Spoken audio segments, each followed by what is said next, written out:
So say we'll be always, always. Say it will be. Assalamualaikum warahmatullahi wabarakatuh. Waalaikumsalam warahmatullahi wabarakatuh. Baik, sebelum kita melaksanakan kegiatan pada hari ini, marilah kita membaca doa bersama-sama. Doa mulai. Doa selesai. Baik, sebelumnya saya di sini ingin memperkenalkan terlebih dahulu. Perkenalkan, nama saya Umatus Syarofah. Bisa dipanggil Mbak Matus, gak apa-apa ya. Dan di sini saya ingin mengetahui nama-nama kalian. Mulai dari Mbaknya ya. Baik, nama saya Siti Fadatul Rizki. Baik, nama saya Elvina Nuria Rahmawati. Baik. Bagaimana kabar kalian pada hari ini? Alhamdulillah baik. Alhamdulillah ya. Sini saya akan melaksanakan bimbingan klasikal. Tugas kalian di sini hanya mendengarkan apa yang saya berikan materi kepada kalian semua. Mungkin nanti di akhir kegiatan ini mungkin ada yang mau ditanyakan, kalian bisa ditanyakan. Mungkin ada yang bisa dipahami, silahkan dipertanyakan nanti pada akhir kegiatan tersebut. Dan di sini pelaksanaan layanan bimbingan klasikal ini dengan tema belajar efektif yang efisien. Bagaimana? Apa kalian sudah siap untuk mendengarkan materi yang saya sampaikan? Ya. Iya. Baik. Baik, di sini saya akan memberikan materi terlebih dahulu kepada kalian ya.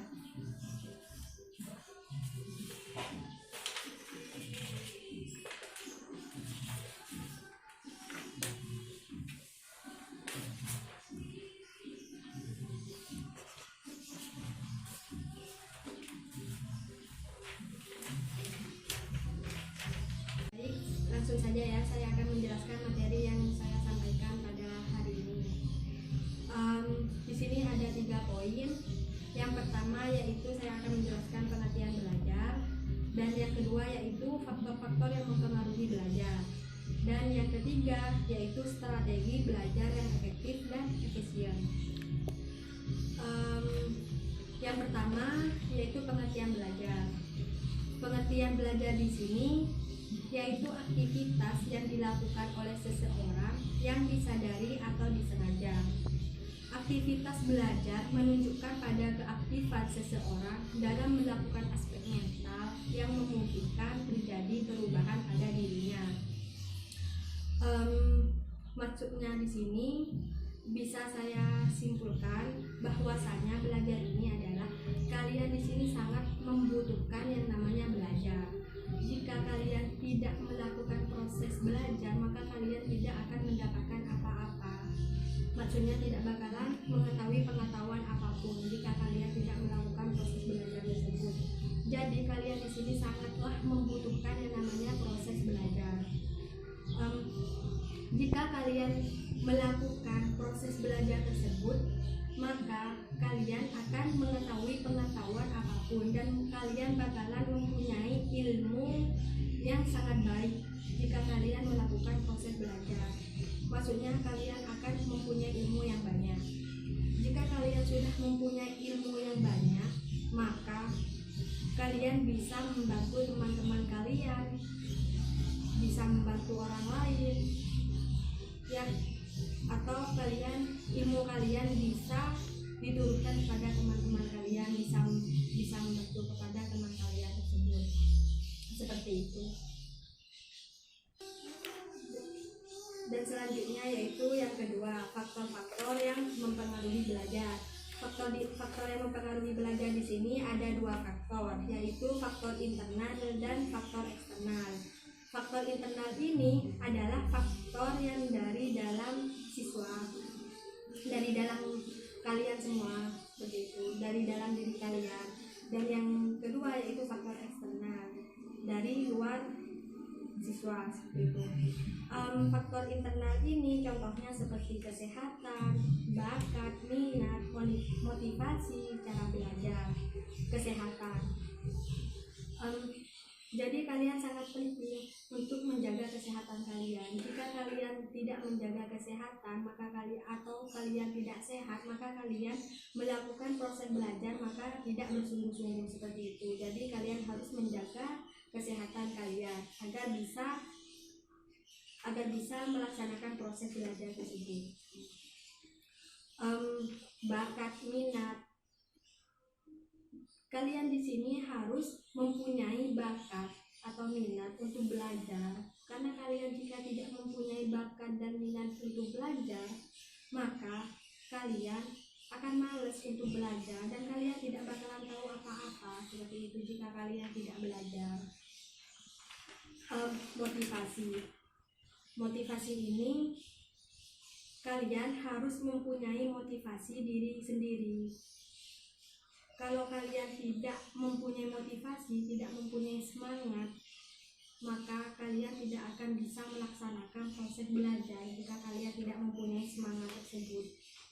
Jadi kalian harus mempunyai motivasi dan kalian harus semangat untuk belajar.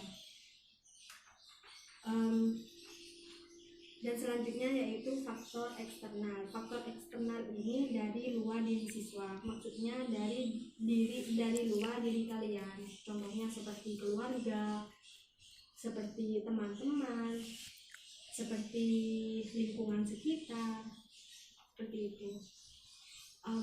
Kalian ini harus mempunyai motivasi dari mereka semua, dari keluarga, dari teman, dari masyarakat, dari lingkungan sekitarnya. Jika kalian tidak mempunyai motivasi dari mereka, tidak mempunyai masukan dari mereka, maka kalian kurang semangat untuk belajarnya seperti itu. Jadi motivasi dari mereka tersebut sangatlah penting buat kalian agar kalian bisa semangat untuk belajar, gitu ya.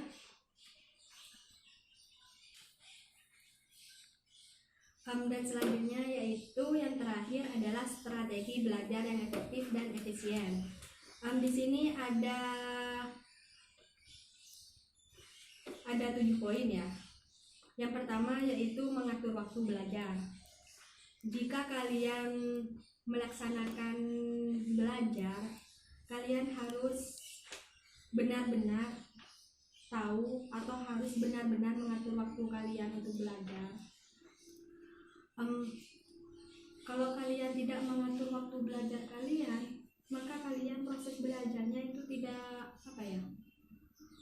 tidak bisa dilaksanakan secara baik seperti itu. Jadi kalian harus benar-benar pintar mengatur waktu belajar kalian ya. Dan yang kedua yaitu memilih tempat belajar. Memilih tempat belajar. Contohnya seperti jika kalian ingin belajar, jangan di tempat yang keramaian seperti itu. Kalau kalian di tempat keramaian, maka proses belajarnya kalian itu terganggu seperti itu. Jadi kalian harus memilih tempat di mana kalian yang tidak akan terganggu oleh siapapun agar kalian itu fokus ke belajar kalian.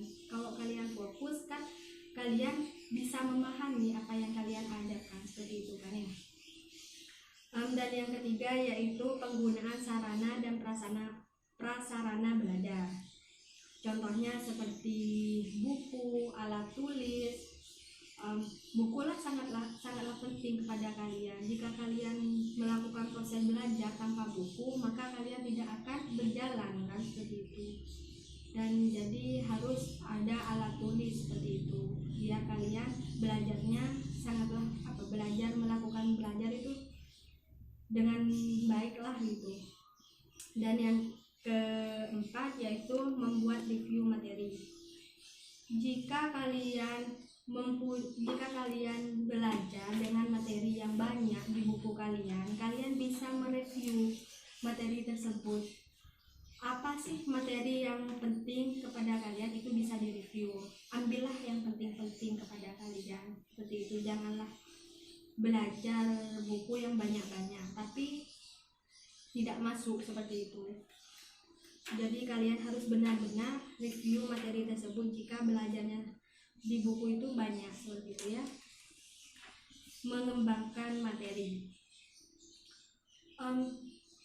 jika kalian belajar dan dan kalian itu mendapatkan materi, seumpamanya kalian mendapatkan materi dari buku, kalian harus bisa mengembangkan materi tersebut, harus benar-benar paham dengan materi apa yang kalian ajarkan tersebut, seperti itu ya. Dan yang terakhir yaitu membuat kesimpulan. Membuat kesimpulan di sini, jika kalian sudah selesai belajarnya, sudah selesai membaca buku atau selesai belajarnya, kalian bisa menyimpulkan materi apa yang kalian ajarkan tersebut. Kalau kalian tidak bisa menyimpulkan materi yang kalian ajarkan, percuma kalian cuma bisa baca buku dengan banyak sebanyaknya di buku itu, tapi kalian tidak bisa mendapatkan apa-apa. Kenapa? Karena yang dibaca kalian itu terlalu banyak. Itu besok sudah tidak bisa dipahami lagi. Jadi kalian harus benar-benar menyimpulkan isi buku tersebut. Maksudnya itu cara menyimpulkan apa sih materi yang paling penting kepada kalian. Jadi simpulkan, jadi pelajarkan yang memang benar-benar penting tersebut ya. Ya. Baik, hanya itu yang bisa saya sampaikan materi kepada kalian. Mungkin dari kalian ada yang masih belum dipahami. Di sini saya akan membuka sesi pertanyaan. Mungkin ada yang ingin ditanyakan, dipersilahkan. Saya ingin bertanya. Oh ya, dipersilahkan ya. Bagaimana cara mengembangkan materi yang saya telah pelajari? Oh, seperti itu ya. Bagaimana cara Mbak mengembangkan materi apa yang sudah Mbak ajarkan, seperti itu. Begini ya, kalian melakukan proses belajar dengan memakai buku atau materi yang ada di buku. Kalian membaca buku tersebut, kalian itu harus bisa, jika kalian sudah belajar di buku tersebut, kalian harus bisa mengembangkan materi tersebut, harus benar-benar paham apa yang ada di buku tersebut yang kalian ajarkan. Kalian cara